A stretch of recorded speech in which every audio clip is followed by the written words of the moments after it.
everybody, this is a quick video in case you have Panasonic RT-BTD10 wireless Bluetooth headphones and you need to do a hard reset to the factory default settings on them.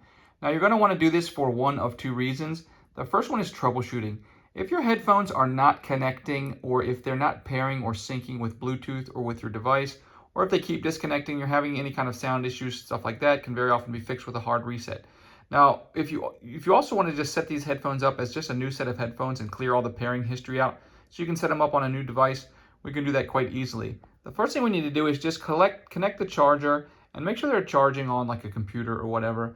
And then we're going to come in with a paper clip and find this recessed reset button right here. When you remove the charging cover, you'll see it. And using a paper clip, you're just going to press and hold this button. You should see this red light go out, and just continue to hold this for about 5 seconds, at which point you can release it and the headphones will reset, and then you can go ahead and set them up as a new set of headphones.